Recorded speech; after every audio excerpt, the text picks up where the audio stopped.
Olá, espero que as aulas anteriores tenham dado proveito para vocês, para que a gente possa aprender e prosseguir no nosso curso de microbiologia ambiental. E a proposta hoje é que nós entremos no ambiente água.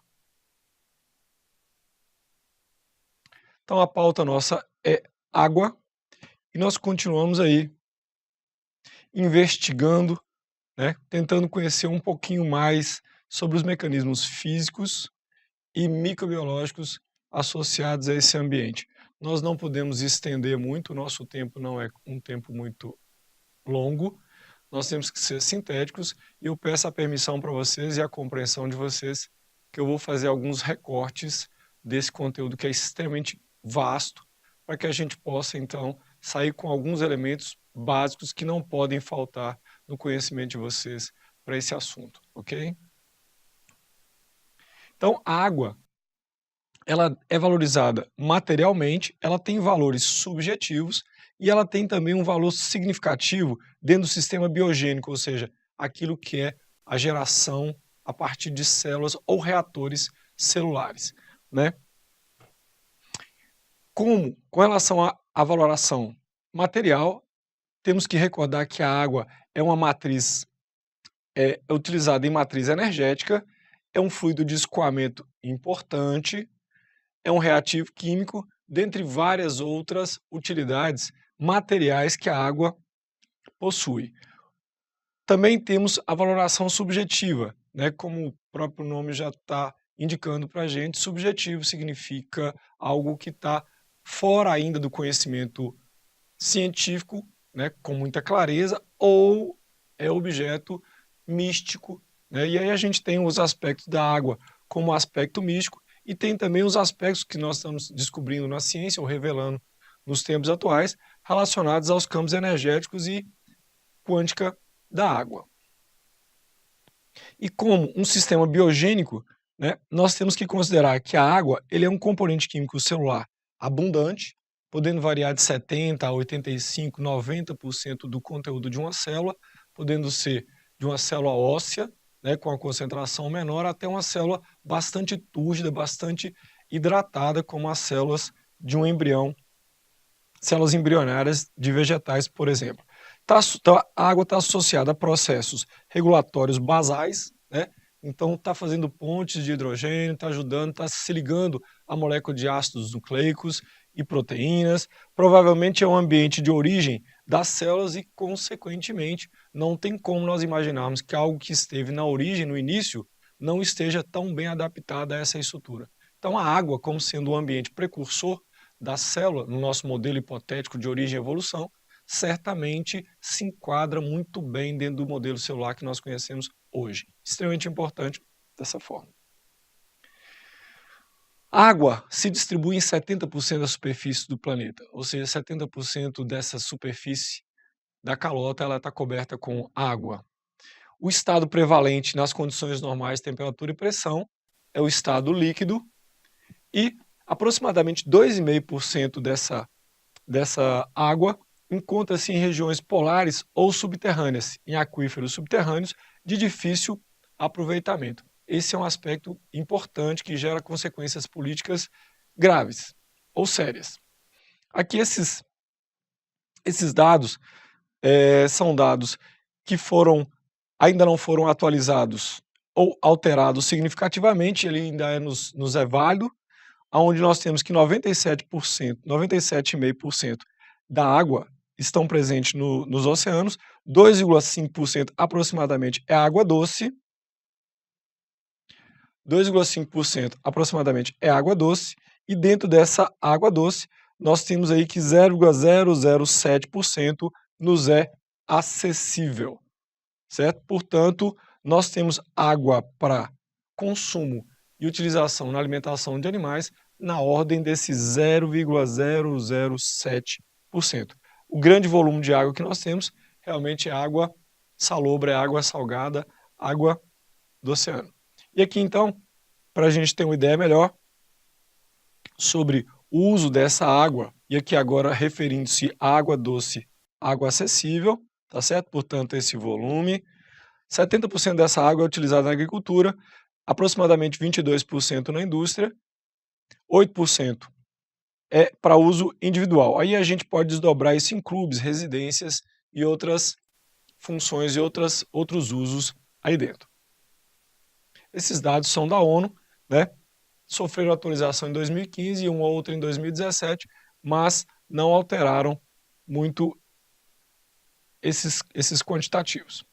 E aqui então, esses dados também vieram da WWAP, né? E ele trata então da demanda utilizada da água em 70, 90, 2010 e a expectativa para 2030 em vários países, em vários continentes, África, América, né? E as populações vinculadas a essas regiões. E aqui então dá para a gente ver que é crescente, né?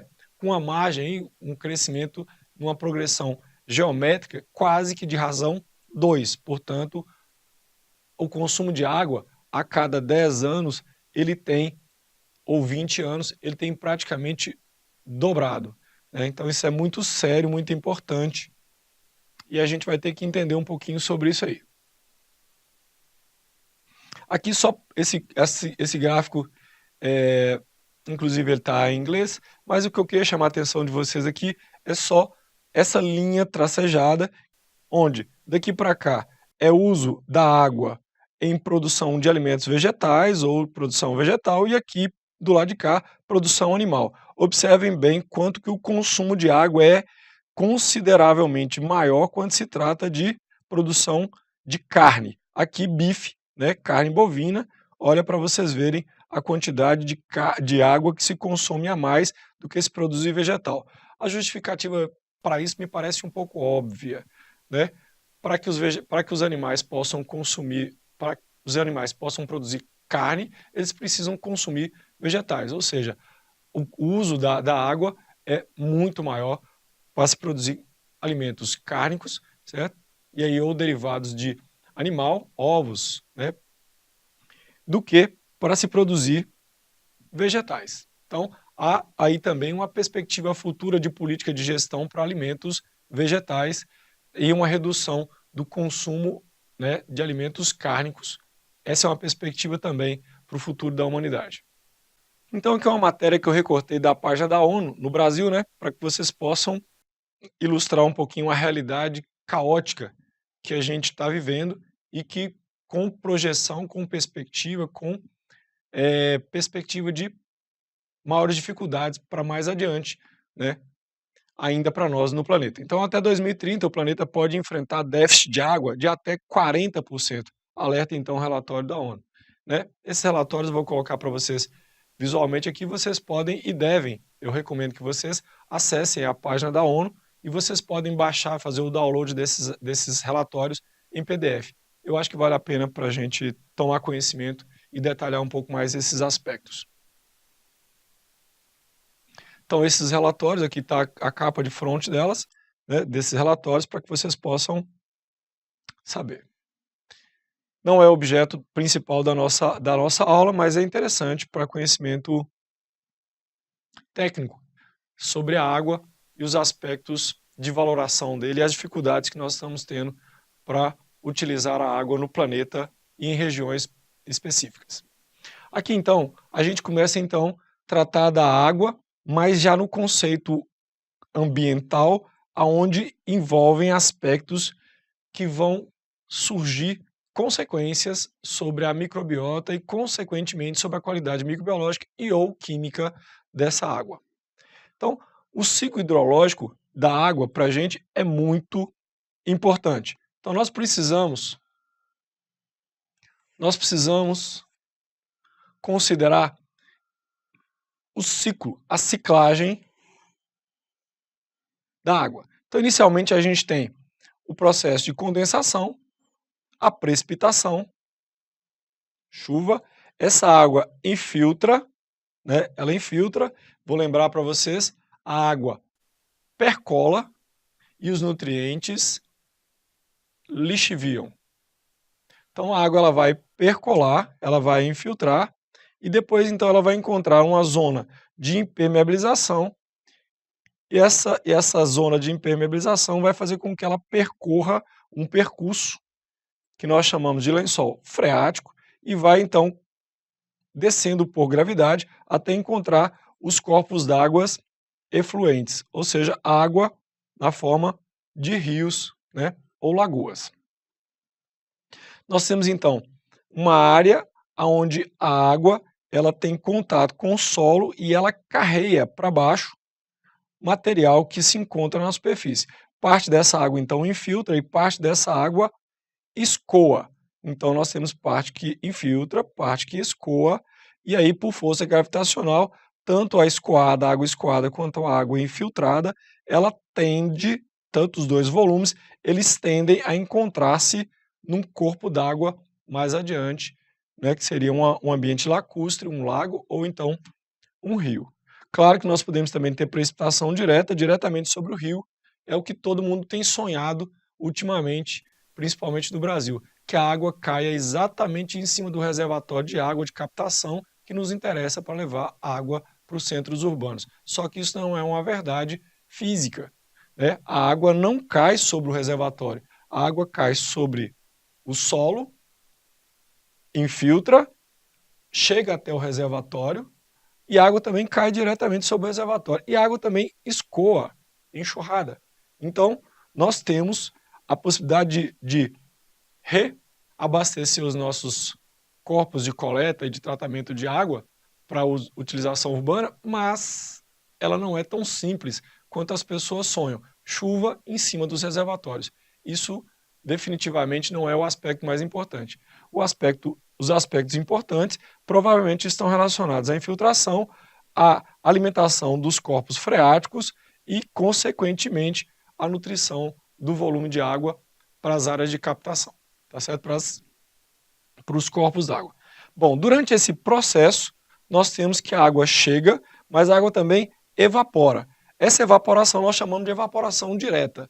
E existe uma evaporação indireta que nós chamamos de evapotranspiração, que é a soma da evaporação que vem do solo, do espelho d'água e da transpiração das plantas. O somatório desses componentes nos dá, então, a quantidade de água que volta a compor a pressão atmosférica, a pressão de vapor atmosférico, né? Que certamente vai influenciar o ciclo hidrológico.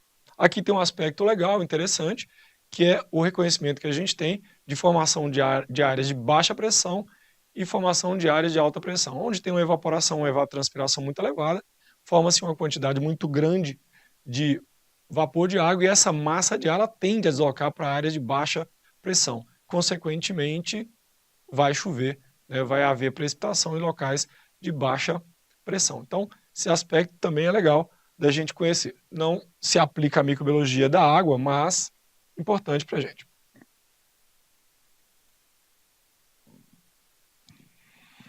Bom, como é que seria então, agora entrando objetivamente no nosso conteúdo, que é a microbiologia, os micro-organismos e a água, como é que seria então a dinâmica das populações microbianas em corpos de água doce? Primeiro aspecto, a gente tem que levar em conta a abundância de micro-organismos geralmente indicam altos níveis de nutrientes na água. O que significa isso? Significa um processo que nós chamamos de eutrofização, que é um acúmulo de nutrientes e, consequentemente, uma disponibilização de recursos para crescimento das populações. Enriqueceu o corpo da água, pode ter certeza. Mais populações, pode haver ou não diversificação, mas é certo que vai ter uma abundância de micro-organismos nesse corpo d'água. Vai se aumentar significativamente as populações. Então, as populações microbianas de corpos de água doce tendem a ser afetadas principalmente pela disponibilidade de oxigênio. Muitos estudos são construídos com base na disponibilidade de oxigênio. Por quê? Porque o oxigênio ele é um fator determinante nos processos de transferência de energia de elétrons dentro do corpo d'água. Isso é importante e eu vou mostrar para vocês que isso faz com que a microbiota presente se altere aí dentro. As algas fotossintetizantes são a principal fonte de matéria orgânica e energia para o lago. vou mostrar para vocês que elas são estruturas produtoras. Então, são populações produtoras de energia. E a partir dessa energia basal é que todas as outras populações dessa comunidade aquática vão se comportar. O movimento das ondas, né, em camadas mais rasas, ou o movimento dos rios, tende a aumentar a quantidade de oxigênio, né, por turbulência, e auxiliar no crescimento das populações bacterianas aeróbias. Aí eu queria chamar a atenção de vocês para dois aspectos. O primeiro é o fenômeno físico da turbulência, né? E outro fenômeno físico importante da água é o fenômeno da diluição. Então a água contribui tanto para gerar turbulência, né? Então mudança de posição dos elementos biológicos e químicos dentro desse fluido, e também é muito importante o fenômeno da diluição, ou seja, aquilo que se tem inerte, matéria inerte, dentro de um volume total do fluido, nós podemos considerar que pode se tornar quase nulo a concentração de alguns desses poluentes. Mais adiante, talvez a gente comente sobre isso, mas é bom que vocês se atentem.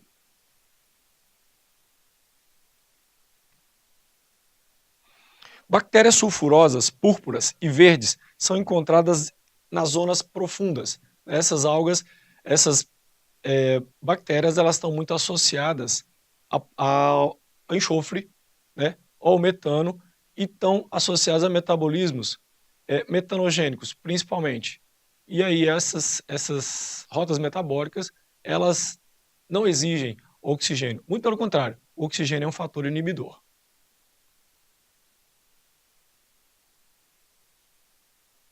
Bactérias produtoras de metano também são parte dessas populações bentônicas anaeróbicas. Vou mostrar para vocês, mas a região bentônica, na verdade, nós podemos traduzir para uma linguagem que seria o sedimento do corpo d'água, ou seja, onde é o solo, a área ou a secção onde ocorre a deposição dos sedimentos. Espécies de Clostridium, e aí eu quero chamar a atenção para vocês para Clostridium tetani, Clostridium perfringens, principalmente, são comuns em sedimentos do fundo. Então, o pessoal que gosta de fazer trilha, né, caminhar aí em lagos, né, em rios pedregosos, cuidado, perfurações nos pés, né? Então, essas regiões, elas são naturalmente contaminadas com micro-organismos anaeróbios, formadores de endósporos, ou seja, esporos e estruturas de resistência, que certamente, caindo na corrente sanguínea, pode provocar lesões graves, gangrena, né, e outros problemas à saúde humana. Então, cuidado. Então, essa figura, ela ilustra para a gente como é que seria a dinâmica dessas populações dentro de um corpo d'água. Então, aqui nós teremos um corpo d'água, uma região que nós chamamos de região fótica, onde chega a luz, e nós temos também uma região óxica, aonde chega o oxigênio. E aqui embaixo, nos sedimentos, nós temos uma região que é anóxica, certo? Portanto, onde se tem baixíssimas ou nula concentração de oxigênio. Então, vou repetir para vocês, uma região fótica, que tem como característica a luz como sendo incidente, o fator físico promotor de energia ou gerador de energia, e aqui o processo é a fotossíntese. Então, cianobactérias, principalmente, e algas vão pegar dióxido de carbono, associar com água e vão produzir glicose, ou hexose, pentose, né, na fotossíntese, e vão liberar oxigênio. Ok? E esse oxigênio, ele vai servir para os processos respiratórios. Então, essa glicose que foi produzida aqui vai ser consumida na respiração, vai ser objeto de oxidação para se produzir energia e vai liberar de novo CO2 e água. O que significa isso? Nós temos um processo de produção de energia e nós temos um processo de consumo de energia. São dois vetores que são antagônicos e, consequentemente, eles devem se suprir. Quando a fotossíntese for significativamente superior à respiração, nós vamos observar que a biomassa aqui dentro vai aumentar. E quando a respiração for significativamente superior a fotossíntese aqui dentro, o que nós vamos observar é uma redução da biomassa dentro desse corpo d'água. Bom, a biomassa produzida no processo de fotossíntese, então a microbiota e a biomassa que for produzida aqui dentro vai sedimentar. Então, essas populações vão senescer, vão ocorrer morte, né? E elas vão flocular, elas vão decantar, elas vão descer para o sedimento, bem junto com materiais, com os sedimentos que tiverem aqui, né? Partículas, matéria particular da argila, né? E outras formas, matéria orgânica, elas vão sedimentar junto com esses micro-organismos e a microbiota daqui vai agir sobre essas substâncias químicas. Aqui nós temos um grupo químico, um grupo de micro-organismos, uma comunidade, uma terceira comunidade, que a gente poderia chamar de comunidade anóxica, né? Ou anaeróbia. Aqui dentro nós temos uma zona com oxigenação, com pequena oxigenação, onde vão prevalecer processos fermentativos, né? Fermentação, ou seja, uma respiração parcial, com menor rendimento energético, mas sem utilização de oxigênio, né? Aonde se produz, por exemplo, metano, né? Ela pode ser também uma fermentação homogênea de acetonas, por exemplo, onde se produz, ou então acetanogênica, né? Produz-se acetato. Aqui embaixo também nós temos populações de bactérias redutoras do sulfato, SO4-, onde ele vai, então, a sulfeto de hidrogênio, e essas bactérias redutoras do enxofre, que vai o enxofre elementar, S0, até o sulfeto de hidrogênio. Então, outras populações associadas a bactérias denitrificantes, lembrando para vocês que a denitrificação é o processo de retorno do nitrogênio da forma amoniacal para a forma de nitrogênio N2, gás que volta para a atmosfera ou volta para dentro do corpo d'água e que, consequentemente, vai para a atmosfera na forma gasosa. E também bactérias associadas a enxofre, né? Então nós temos aí, e ao enxofre, ao ferro, né? Onde elas praticam respiração anaeróbia. Nesses casos, o aceptor final de elétrons, gente, não é o oxigênio, como nós. O aceptor final de elétrons vai ser o nitrogênio, ou o ferro, ou outra substância.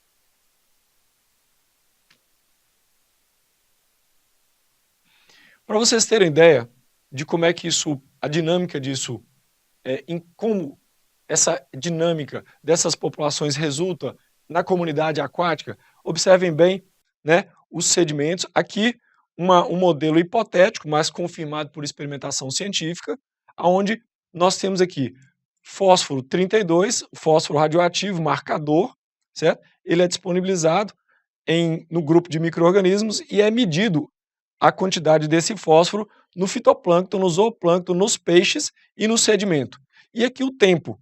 Então observem que quase que imediatamente o fósforo radioativo chega no fitoplâncton, tá certo? Nas algas, portanto, cianobactérias. E olhe que em tempo um pouquinho mais tardio, certo? Chega no zooplâncton, tá certo? Um pico no zooplâncton. Um pouquinho mais tardio, chega-se o pico nos peixes. Então, observem que o zooplâncton alimenta-se do fitoplâncton, os peixes alimentam-se do zooplâncton e lentamente esse fósforo vai se deslocando de comunidade, de população para população, e quando chega então no sedimento, chega bem mais tarde. O que significa isso? Né? O fósforo, ele é utilizado como base na produção do fitoplâncton, posteriormente o zooplâncton que se nutre do fitoplâncton, os peixes que se nutrem do zooplâncton, e com o senescimento ou com a morte tanto do zooplâncton quanto do fitoplâncton quanto dos peixes e a decantação desses no sedimento, nós temos então um surgimento aqui do fósforo radioativo, que estava aqui entre peixes, zooplâncton, fitoplâncton.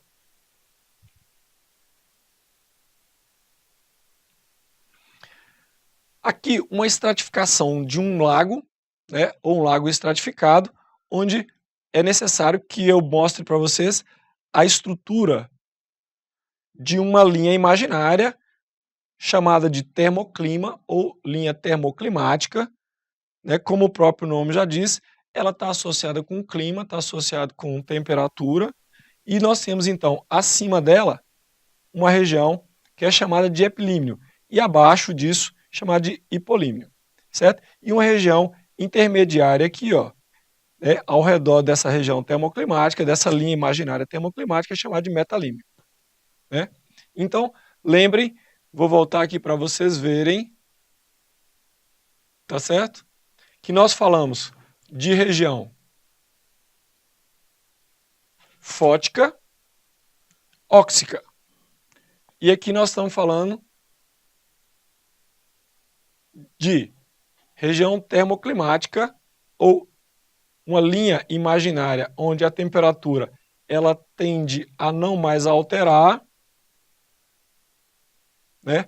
Então, no epilímnio vai acontecer da temperatura ir lentamente reduzindo à medida que se desce, que se aprofunda no corpo d'água, até chegar numa determinada profundidade. Nessa determinada profundidade, que é exatamente a linha termoclimática, dali para baixo a temperatura já não mais altera, já não mais flutua com grande intensidade. Ou se varia, varia muito pouco. Então, observem, o interessante é que no verão nós temos uma variação da temperatura do corpo d'água maior até a região termoclimática. A partir daí, essa temperatura tende a ser estabilizada. No inverno, a alteração já não é tão significativa, ou seja, a temperatura ela tende a ser baixa até a parte bentônica desse corpo d'água. Então varia-se pouco a temperatura, né? E aí até tocar a região termoclimática e a partir dali varia-se menos ainda. Então, vou tentar esclarecer um pouquinho mais, ver se eu consigo elucidar um pouquinho mais esses conceitos, mas a temperatura no inverno e no verão varia ao longo do aprofundamento do corpo d'água. E a temperatura ele é determinante. Por quê? Porque a temperatura ele é a manifestação da energia cinética das moléculas. O que significa isso? Quanto maior a quantidade de energia cinética no sistema, maior a vibração das moléculas e, consequentemente, maior é a atividade metabólica dos micro-organismos. Se você tiver de fazer uma intervenção num corpo d'água que tiver num estado de desequilíbrio ambiental, observe bem quais são as situações que você vai se deparar no período de temperaturas mais baixas, ou seja, no inverno, e no período de temperaturas mais altas, portanto, no verão, final da primavera, verão. Então, são aspectos importantes para você, então, reconhecer, fazer o levantamento, o inventário do ambiente, para que depois, então, você possa fazer a medida para fazer a correção e ver qual que é o procedimento para se aplicar no problema. Outro ambiente determinante e que vocês precisam conhecer dentro da microbiologia e o corpo d'água é a chamada de região neustônica ou neuston, que é uma linha de tensão, e essa linha de tensão é a linha superficial. É a linha superficial, é a lâmina d'água propriamente dito. É óbvio, né? Nos parece bastante óbvio que nós temos que ter ali micro-organismos que sejam muito bem adaptados a isso. Por quê? Porque do lado de cima é ar e do lado de baixo é água, é fluido.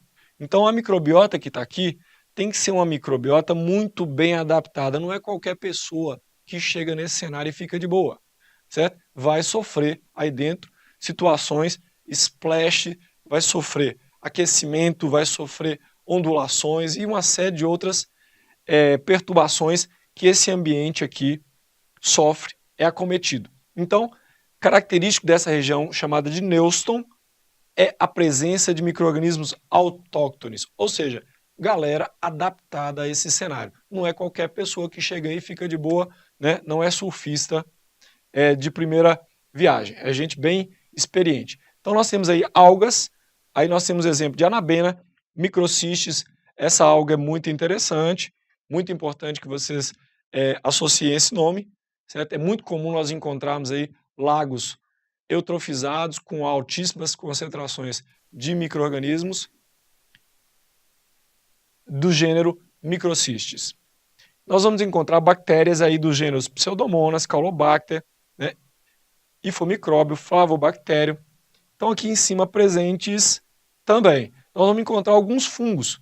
Por incrível que pareça, existem fungos adaptados aí. A gente tem aí cladospóreo e diversas leveduras. Nos fluidos, gente, nos ambientes fluídicos, as leveduras apresentam-se com maior frequência, ou seja, os fungos filamentosos eles expressam características leveduriformes. Ao invés de eles formarem filamentos, eles formam leveduras, porque é mais fácil de fluir, né, dentro do corpo aquoso. Protozoários extremamente adaptados e presentes nesse ambiente. Interessante nessa região também a emersão de bolhas. E essas bolhas formando splash representam então um importante mecanismo de dispersão. Isso é interessante quando nós pensamos em vírus, né? Isso é interessante quando nós pensamos em ambientes onde você tem aquários, ambientes onde você tem água, em ambientes fechados. Isso é importante, é um aspecto epidemiológico importante. Vocês devem observar.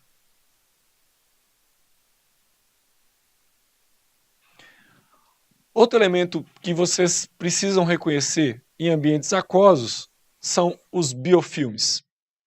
Biofilmes, a própria palavra já está nos dando entendimento, bio. Então, células, organismos biológicos, e filmes aqui, então, seria alguma coisa peliculada. Então, uma película de células que se formam na água, então são representados por grupo de micro-organismos.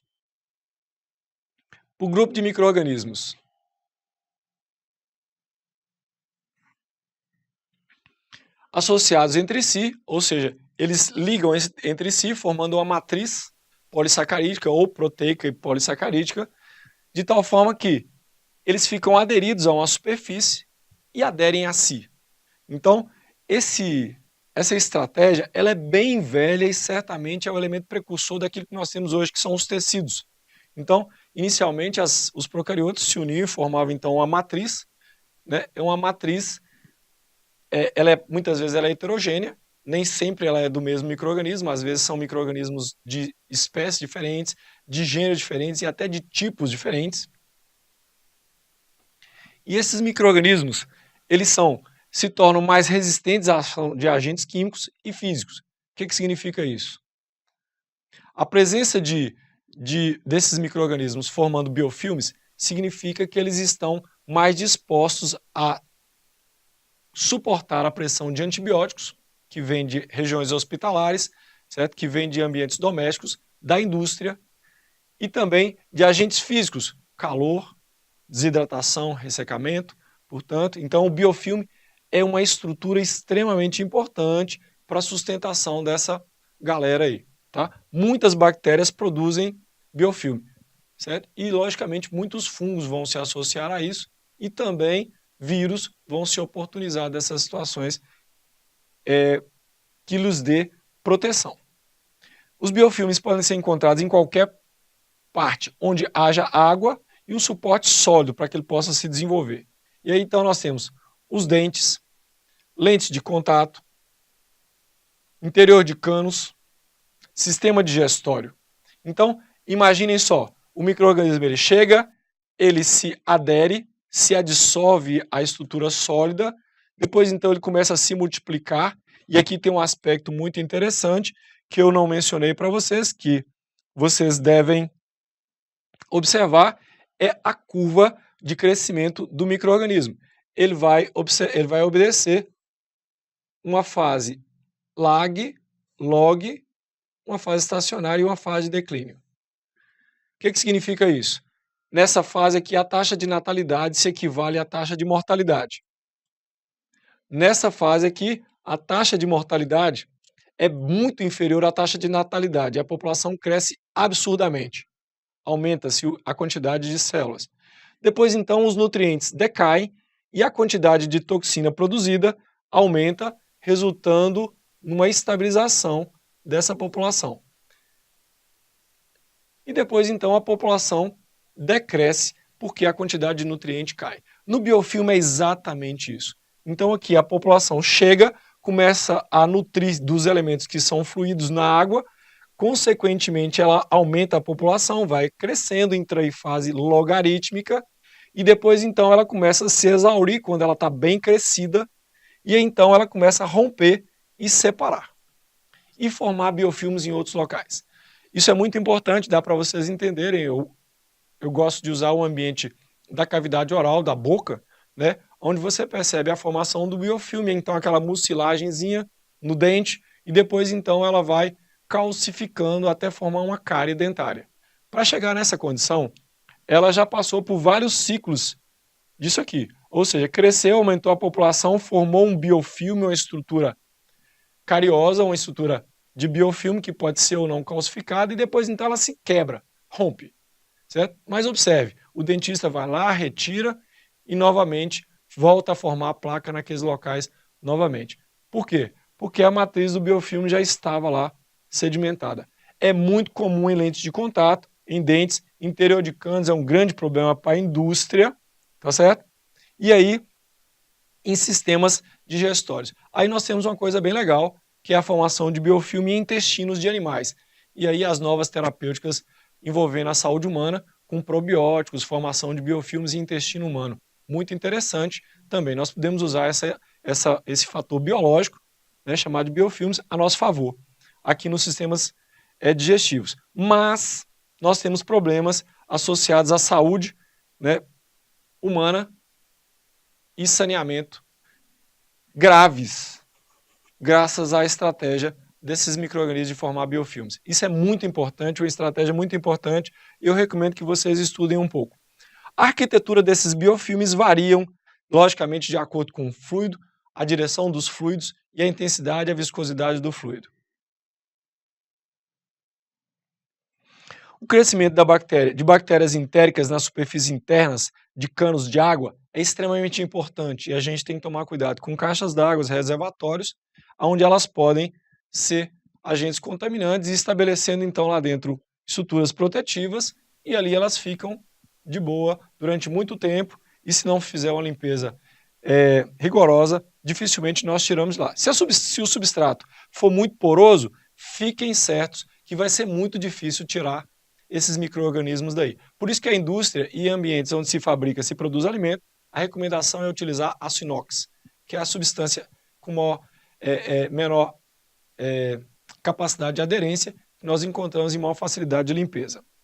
Representa um perigo à saúde pública, como eu falei para vocês, e aí então é extremamente importante porque gera a populações de patógenos resistentes a desinfetantes, e extremamente importante para se proteger vírus e cistos de protozoários, né? Então, biofilme, cuidado com isso, observem bem, importante quando se refere à água.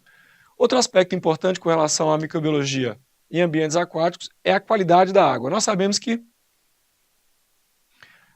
parte da poluição que nós encontramos na água, ela pode ser microbiana. Claro que existem outros poluentes, mas vamos focar na poluição microbiana. Então, diferente da atmosfera, né, esse ambiente ele apresenta grande número de populações autóctones. O que significa isso? Autóctones são micro-organismos que são muito adaptados àquilo ali. Dificilmente você consegue tirá-los de lá sem danificar, sem estragar algo dentro desse ambiente. Então, são capazes de crescer em baixas concentrações de nutrientes, e nós precisamos de considerar que eles são móveis, são adaptados a ambientes fluídicos. A presença de micro-organismos patogênicos é extremamente importante porque a água funciona como um fluido e um dispersor, um veículo de transferência de micro-organismos patogênicos de indivíduos sadios para indivíduos doentes, de indivíduos doentes para indivíduos sadios. A poluição química da água também interfere na poluição microbiana. Dependendo do agente poluente, nós podemos ter influência que favoreça o crescimento de populações de micro-organismos na água. Normalmente ocorre a redução do pH da água quando se trata de bactérias relacionadas ao metabolismo do enxofre e do ferro.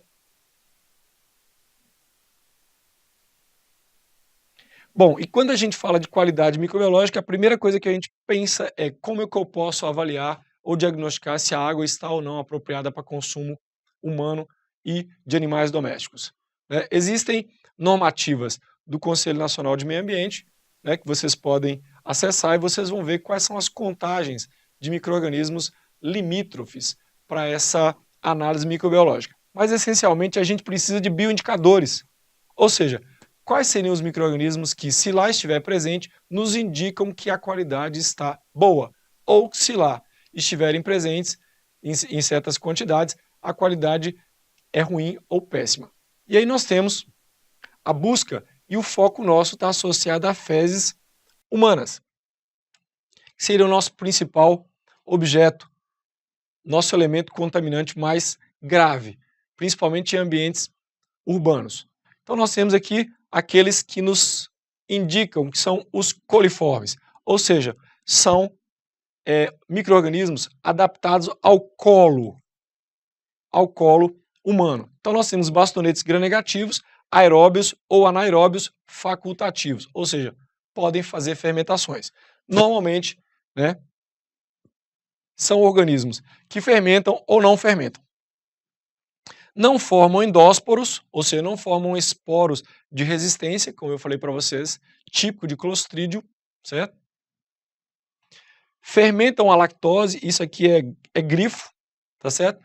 Todos eles fermentam a lactose, se tiver lactose, vão fermentar, e aí nós estamos falando de quê?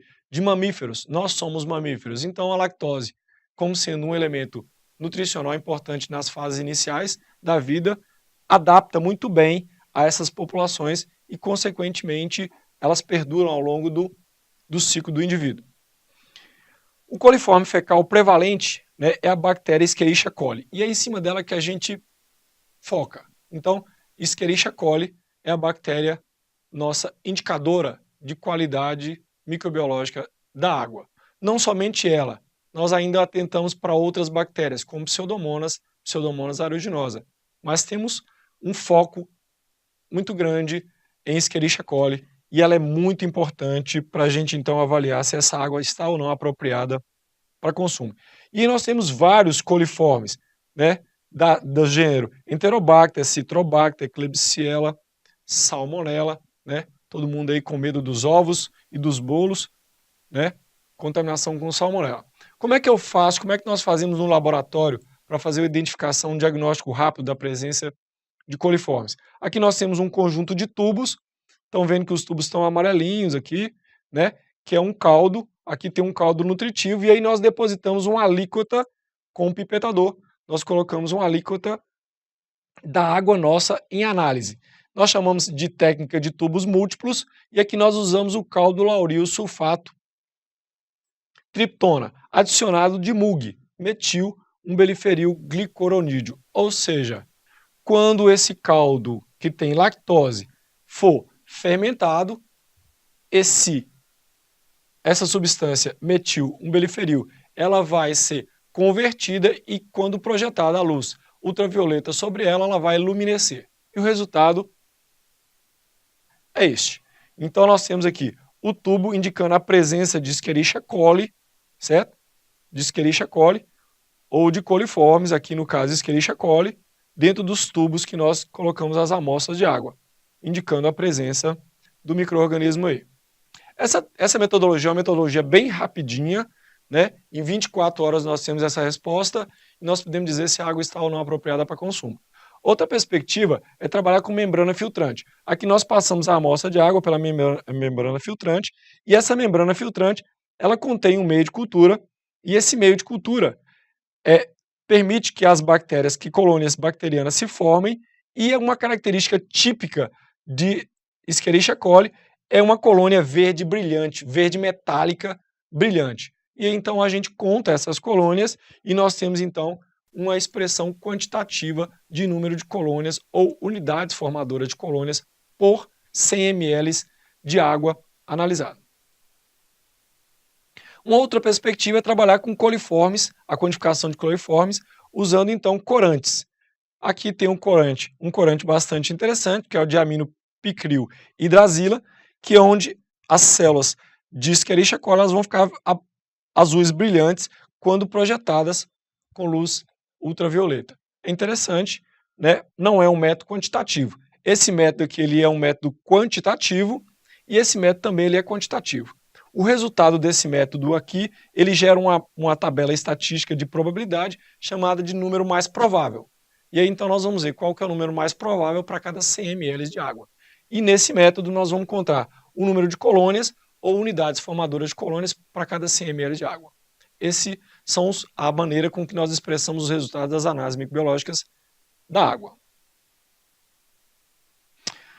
Bom, isso é o que nós tínhamos para tratar de maneira muito resumida, de maneira muito simplificada.